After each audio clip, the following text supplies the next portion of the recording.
integral. They say find dy dx, which means they want you to find the derivative. So they're wanting you to take the derivative of the integral of 1 from the square root of x of 18t to the 9th dt. That's the fundamental theorem of calculus part 1. If you don't pay attention to the directions there, it's very easy to just take the integral and use the f of b minus f of a. But if you take the derivative of the integral, remember that you're going to take this and you're going to plug it in for t. So you're going to get 18 times the square root of x to the 9th power. But you have to multiply by the derivative of what's up there. If it's just x up there, it's really easy because you just plug that in and you're done. But if it's not just x, you have to take the derivative of x. So x to the 1/2. The derivative of that would be 1/2 x to the negative 1/2. So I have to multiply by 1/2 x to the negative 1/2. And I've been saying I put multiple choice on here just because we're about to have our first AP style test with multiple choice on it. You've got to match the answers that they have. So 18 times 1/2 is 9. This is x to the 1/2 times 9, which would be x to the 9/2, right? Times x to the negative 1/2. And what do we do with exponents when we multiply? Well, you could put them on the bottom, but I could also just add them, right? Because they're both the same thing. So 9/2 plus negative 1/2 would be 8/2, or that's where the answer of 9x to the 4th comes from. Which is the same thing, right? Yeah, you can move it on the bottom, and then you can subtract if you're dividing. You got to know those exponent rules, Madison.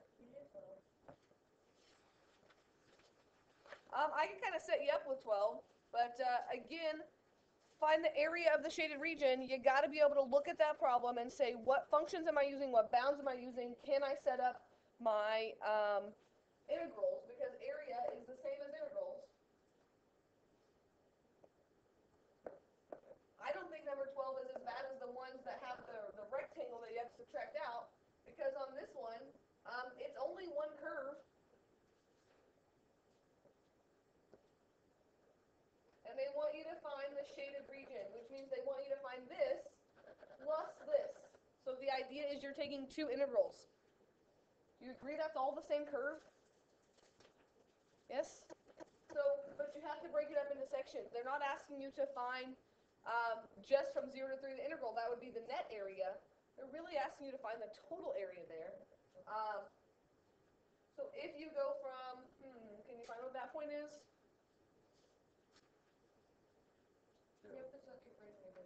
Yeah, that's the 0 of the equation. So you have to set the equation equal to 0. Again, all this algebra stuff is coming back to us. And you get that this function actually has 3 zeros, at x equals 0 and at x equals plus or minus 2. Which one of these zeros could that point be? 2, right? Definitely not 0, and it's definitely not negative 2. So you know that that's from 2. I'm going to take the integral from 0 to 2 of that function, and I'm just going to write this, but it's this function right here. That only gives me this section, plus the integral of this section, which would be from 2 to 3 of that function. Do I need to take the absolute value of this? Yes. How do you know? And is one of these going to be negative? This is below the x-axis, which means when you take the integral of this, this is probably going to be a negative number. So remind yourself that you need to take the absolute value of that. You can wait till the end to do it, but you do need to take the absolute value of that one when you do it.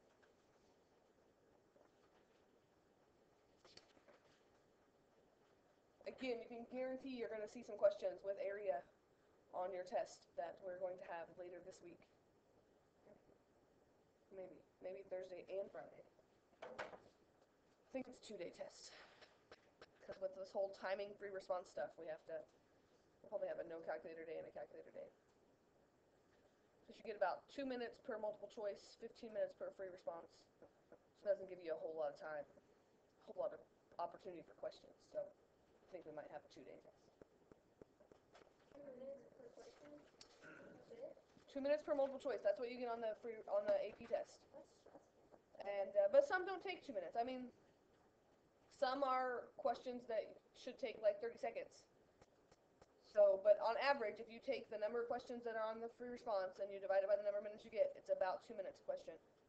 And free response is 15 minutes a question. So, I don't know. Maybe probably one each day, maybe. I don't know. I haven't really looked at it that closely yet. Okay?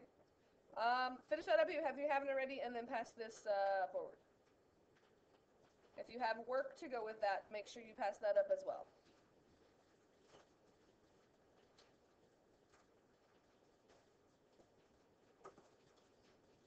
And then get the...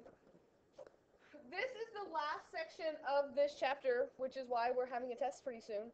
I had planned that we would spend 2 days of notes and then an extra day on this, but I think we might just spend today and tomorrow on this, which means we could review on Wednesday, and then we could take our test Thursday and Friday instead of Friday and Monday, which I think sounds like a much better idea, so we'll see how that goes. So that's kind of my tentative plan for the week. But today, the last thing that we have to learn about before we have a test is the trapezoidal rule. Using the rules that we have, and not using our calculator, do we know how to integrate such things as the square root of 1 plus sine squared x, or the square root of 1 minus x cubed? And actually, even using all the rules that I know about integration that you don't know yet, there's still no way to integrate these. Like, your calculator can give you an approximation, but to do this by hand, we don't have a way of doing it, which means when we use those rectangles for Riemann sums, sometimes that's as close as we can get. Like, we can't get the actual area, we can only get an approximation. We have to use approximation when we can't find the actual area, when we don't have a way of doing it. That's what I think is the bad thing about integration. Derivatives, you can always take the derivative because you can always do the product rule or the chain rule or the quotient rule. But with integration, there are some things that we just cannot integrate. And we learned about the Riemann sums, which is the RAM. We could use the left rectangles or the right rectangles or the midpoint rectangles, and we could get pretty close. But we want to know, is there another shape? You don't necessarily have to write this down. We'll draw the picture, you don't know that. Is there another shape that we could use that would approximate the area under a curve that would be more accurate than a rectangle? And I bet by the name of the section, you're guessing what shape it's going to be. And let me figure out what kind of shape I want to make, so I can draw the same one again.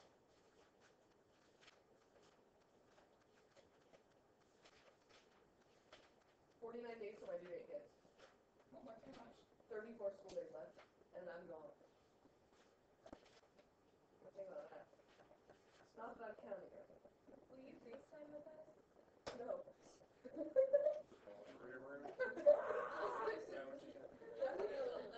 Like, a good solid week after you had your baby and you're feeling better. Oh my god. No, I'll come in though, eventually. I'll But, just randomly She's text like you. mid-delivery and she's like, I'm just randomly texting you what I'm wearing today.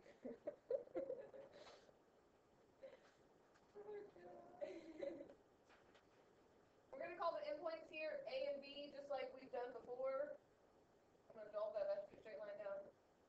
I was thinking, I did this last year. I made a Facebook group, and we called it Calculus Group, and it was kind of like strictly on the secretive thing because Mr. Puckett does not approve of Facebook and teachers.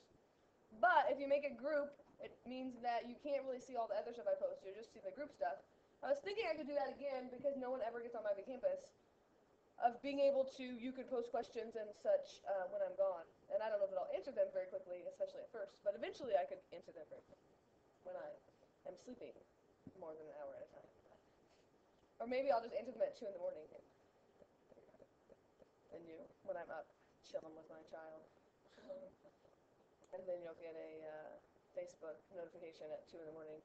And you'll be like, Miss Satan, I'm trying to sleep!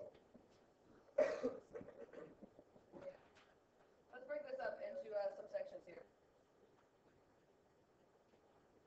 I turned off Facebook notifications on my phone just because of that group that I made last year, because people would send me texts at like midnight that would say, can I get help on number 34?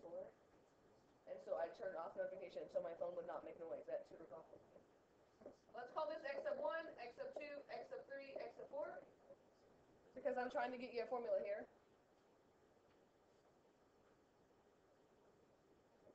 And just like with the rectangles, we could partition this into some other shapes. And so I'm just going to kind of draw these up for now. I'm not going to actually make the shapes yet. Just kind of draw them up. Roughly speaking, we would have something like that. Yes?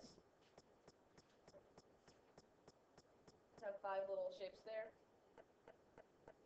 Now remember with the rectangles, we could use the midpoint as the height, and then we would kind of like half of it would be above, half of it would be below. We could use the left endpoints that would all be underneath on this one. We could use the right endpoints that would all overestimate. Well, trapezoids, think about what a trapezoid is. 2 parallel sides. That would be these 2 sides that I drew already, right? Those would be the parallel sides. And then 2 non-parallel sides.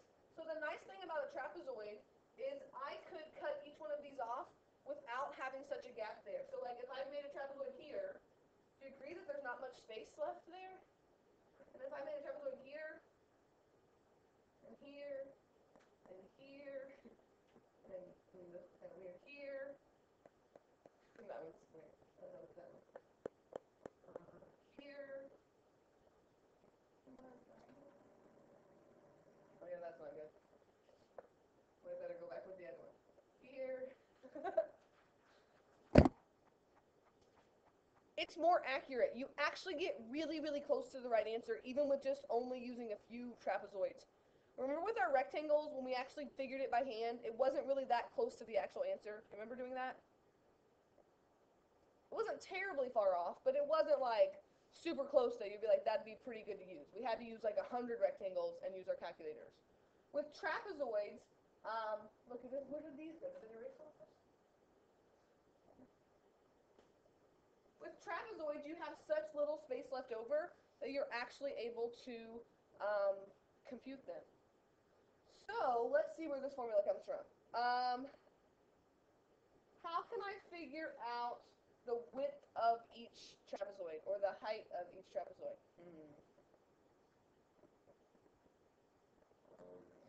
Well, first of all, let's remember how to find the area of a trapezoid. 1/2.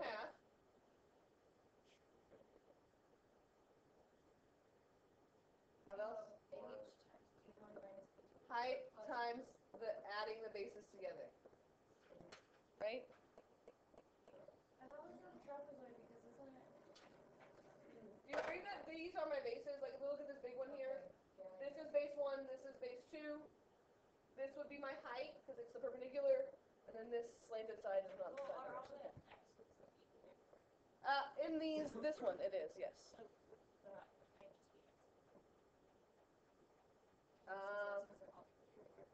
Would the height be x sub 1? Right? Like the height would be the length there, right? Like it would be the length between here and here and here and here and here and here and here and Yeah, here. but like if they're all equally apart, it'd be like it'd be the same problem. Because it starts at 0, yes, but if a wasn't 0, do you agree that that's not true? Like what if a wasn't at 0? Like where? Like what if the graph started like this? Oh yeah. And this was a, right? You see what I'm saying? Like you're right. In this picture that I drew, a is 0, so that would work. But we need to talk about what if a wasn't 0. So here we go. Let's look at this. Let's look at the area of one trapezoid. Of one of these. Area of one trapezoid. So I've got my 1/2. Think about how we did this before with the rectangles. Most of the time you could just figure it out, but I did give you a formula towards the end. If I know I'm going from like 0 to 10, and if I wanted 5 rectangles or trapezoids, how could I figure out the length or the height of each one?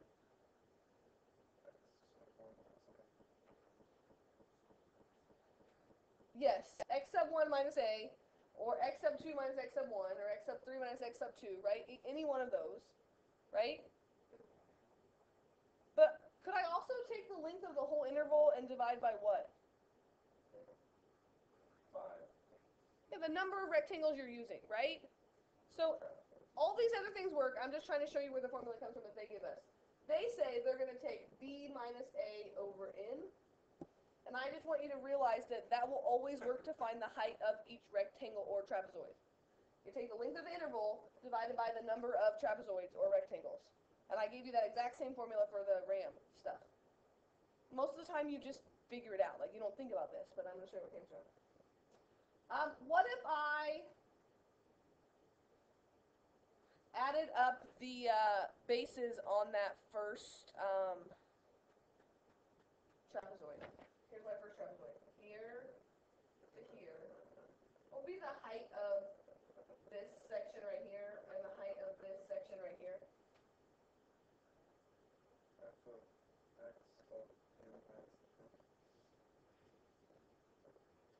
Definitely f of something, right? Like that's the y value. Remember how we did that with the Riemann sums or the rectangles? What did we do to find the height of each one of those? What did we plug in? The midpoint, the left endpoint, or the right endpoint, right? For these trapezoids, it's always going to just be the endpoints. Like, you agree that this trapezoid, this side would be f of a, and this height would be f of x sub 1. Follow me on that? So I could go all the way through here. So this would be times f of a plus f of x sub 1.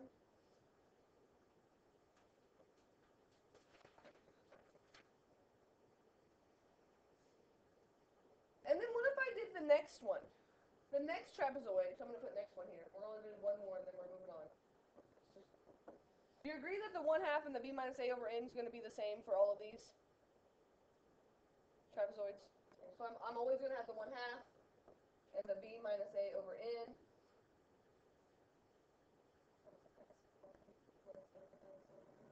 So the next trapezoid is going to have f of x sub 1 plus f of x sub 2. That would be this one and this one.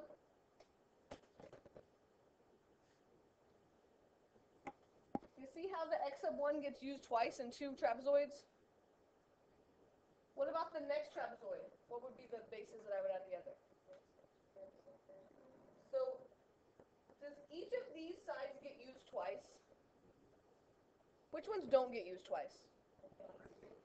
The first one and the last one. And so I just want to show you this because the book just kind of jumps in and gives you a formula that I want to show you where this comes from. They're going to double each one of the middle ones because you always add it up twice. You don't double the first and the last one because it's only counted once. It's only one part of one trapezoid. So let's write this formal thing out. That if f is a continuous function on a closed interval from a to b, then we can approximate the integral from a to b of that function using the trapezoid rule.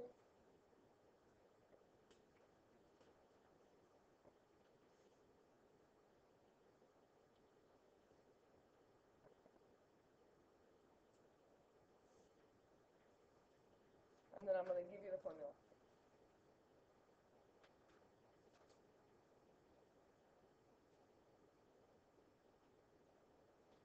The nice thing is when you're doing the trapezoid rule, they're always going to tell you how many trapezoids to use.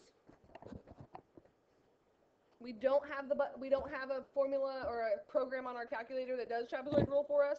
I think there's one out there, but I don't know it. But we don't need it because on the AP test, they're never going to ask you to do one bigger than like 4 or 6 trapezoids. But we're actually approximating the actual area under the curve, and we're going to take b minus a over 2n. Where's the 2 coming from? Oh wait, sorry, I guess you're not there yet. Just so excited.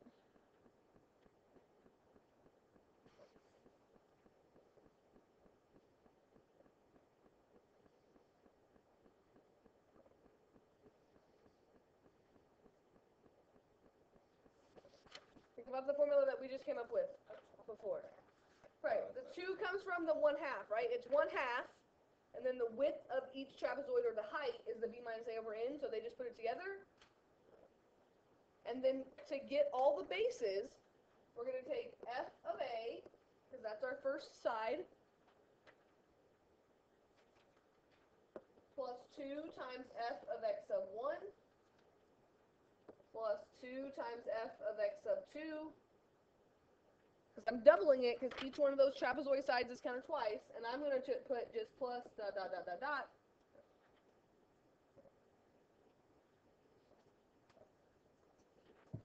And I'm going to end with just f of b, not 2 times f of b, because the endpoints are not counted twice.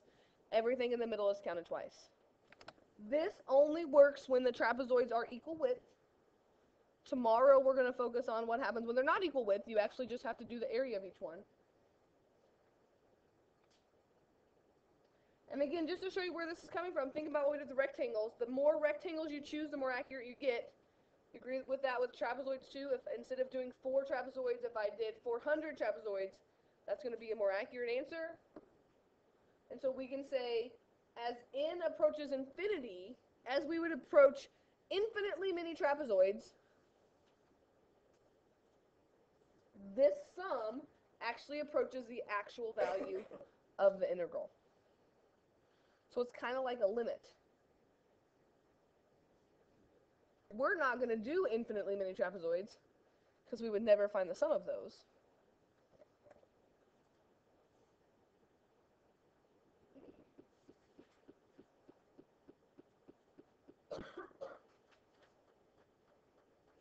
And so really today we're just practicing doing this, and I believe the homework is going to be the same as my directions, saying use the trapezoid rule for however many whatever, compared to the actual value, which means they're going to give you ones you can actually integrate, and you're going to be able to see how close you are.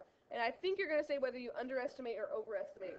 Just like with rectangles, you can always figure out whether you're overestimating or underestimating. With rectangles, it's always about increasing and decreasing, but with trapezoids, it's about concave up and concave down. So here you go. Here's your little rule.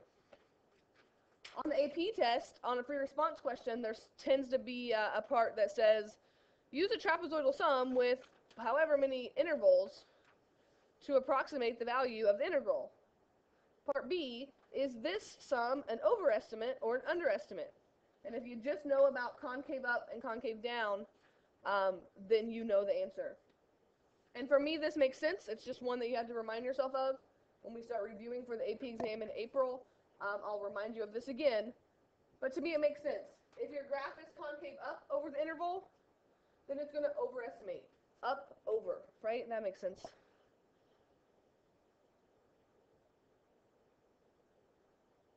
And if your graph is concave down, then the trapezoidal rule will underestimate. I've also seen multiple choice questions that give you a bunch of different graphs and say, which of these does a left Riemann sum underestimate and a trapezoidal rule overestimate? And so you have to go through and kind of figure out which ones you can do there. So this one, I like the rule for this one better than the Riemann sums, because the Riemann sums change depending on whether it's increasing and decreasing, and it depends on whether you're using a left or a right. And so this one is just straightforward. So let's do an example, okay? Am I done writing this? You don't necessarily have to write all these directions. These are the directions that are in your homework today. Use the trapezoidal rule with 4 equal intervals. So you could just put n equals 4 if you want next to this as your shortcut if you're not writing all this down. It says approximate the value of the definite integral. Round your answer to 4 decimal places. And then compare to the actual value. The actual value is the actual integral.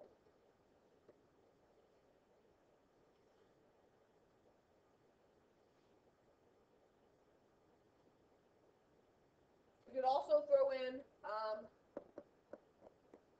does it overestimate or underestimate? I think it also asks that on your homework.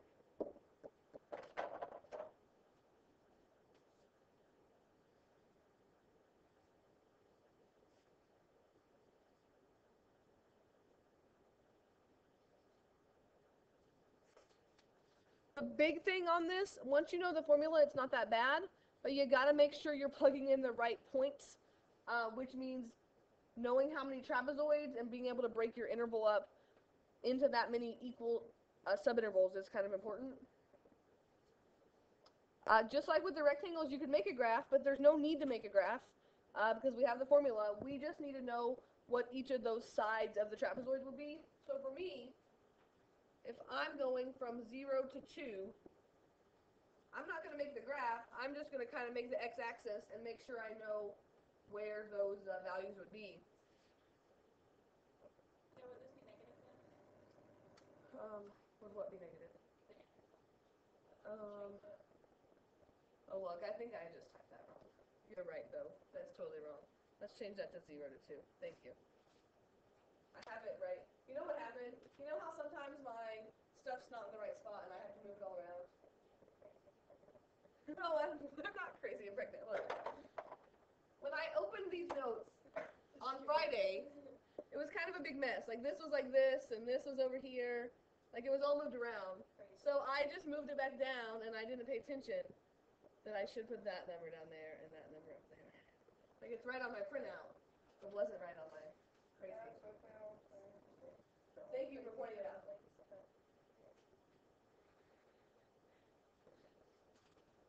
Four subintervals. So I cut it in half and I cut it in half again. So then you have to do the math right to make sure you know what those values are. So pay attention to that. That's probably the easiest place to mess up. But do you agree that this would just be 1? So this would be 1/2. And this would be...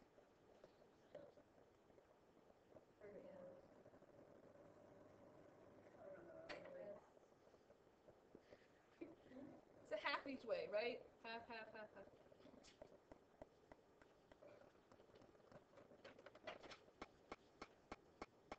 If you know that, then you should be able to plug right into the formula. I'm going to write the formula again. You have it out if you want.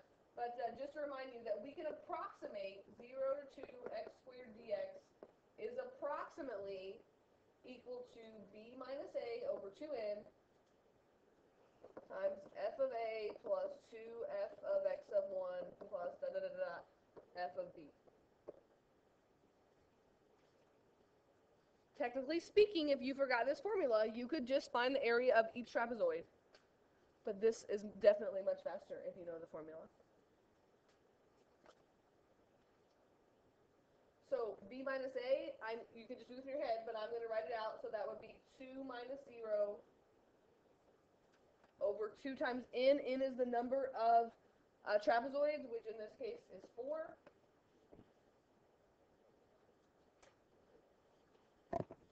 And I'm just going to show plugging my stuff in, and then I'll actually get the answers. But I'm going to plug in the first point, which is f of 0. I'm going to double everyone in between. So I'm going to take 2 times f of 1/2 plus 2 times f of 1 plus 2 times f of 3/2 plus just f of 2. Just like with the rectangles, I would highly recommend showing me some work. It's up to you how much work you show. Showing me this step shows me that you know the formula. That's showing me the next step. If you multiply wrong, then I can see that you just made a multiplication mistake there. This would definitely probably show up on a no calculator part of the test because you should be able to square these numbers without a calculator. This would be 2 over 8. Is it okay if I change that to 1/4 or leave it as 2 over 8? 1/4 okay? Everyone? If I plug 0 in there, 0 squared is 0. Plus 2 times 1/2 squared would be 2 times 1/4. 2 times 1 squared is just 2 times 1.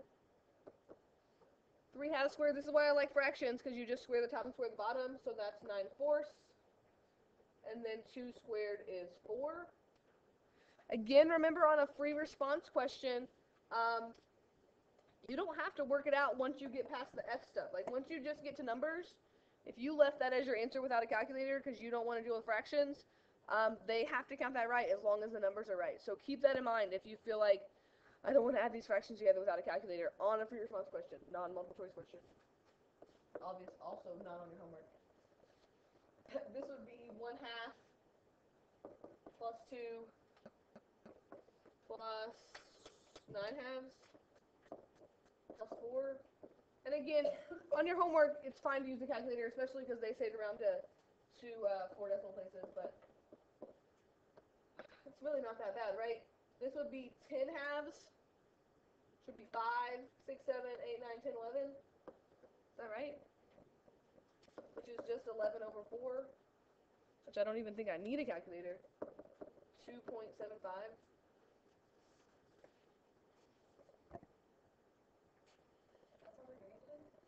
I don't know, right? We have to do other parts too, right? This would be the trapezoidal sum. We want to compare that to the actual value. So again, the ones they're going to give you today are going to be ones you could actually compute. So compute the actual integral there. Like, evaluate the integral from 0 to 2 of x squared, and it should be really close to 2.75. Yes, what's wrong? P squared 3/4. What was that? 3 halves? Yeah, 3 halves. Okay, never mind. I did it wrong. Okay. Oh yeah, check. Okay, so let's check it. So when it says compare to the actual value, that means actually compute it by hand. So my actual value would be x cubed over 3 from 0 to 2. Right, they're pretty simple equations that they're giving you.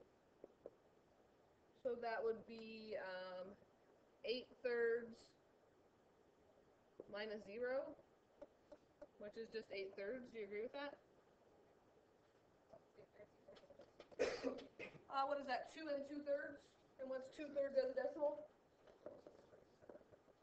We're going, well, they said 4 decimals, so I guess I'll go like that. Is that pretty close? Especially with just 4 trapezoids, that's a pretty close answer. Does it overestimate or underestimate? It's definitely easy by looking at the actual value. Also think about the curve. If you graph x squared, is that concave up or concave down? Concave up. So without actually even finding the actual value, I could tell you that this is going to overestimate.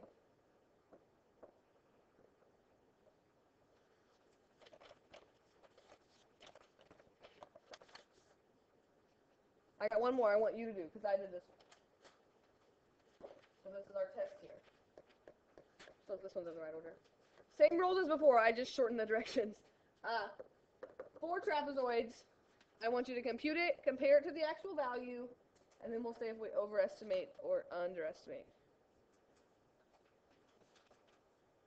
Actually, maybe we can do the overestimate, underestimate right now. What's a square root graph? Is that a concave up or a concave down graph? I don't know, because I'm crazy pregnant.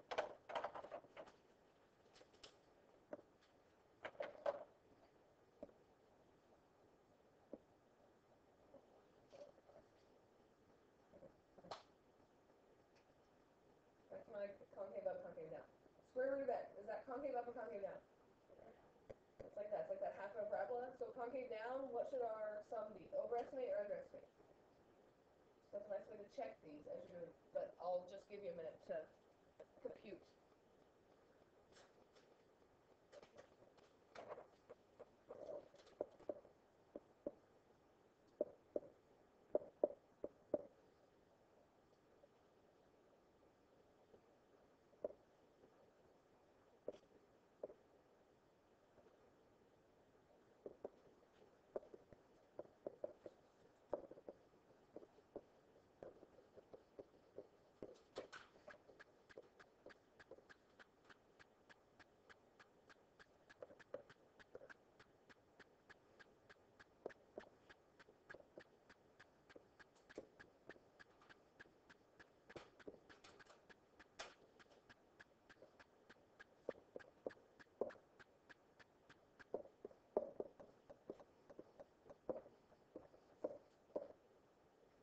If you didn't have a calculator, you'd want to leave your answer something like that, right?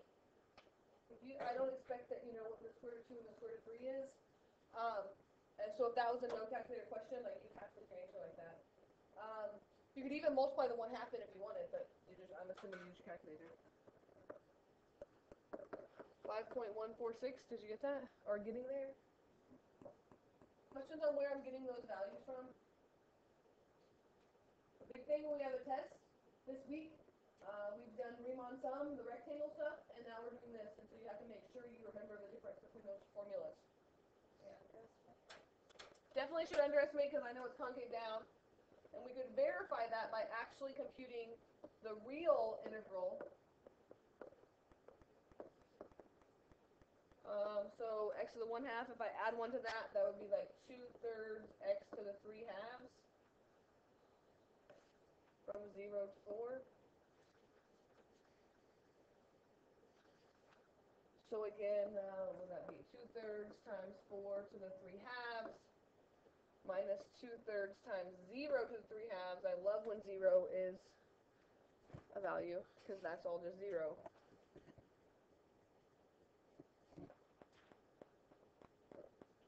I'm going to do the half part first. The square root of 4 is 2, and then 2 to the 3rd is 8.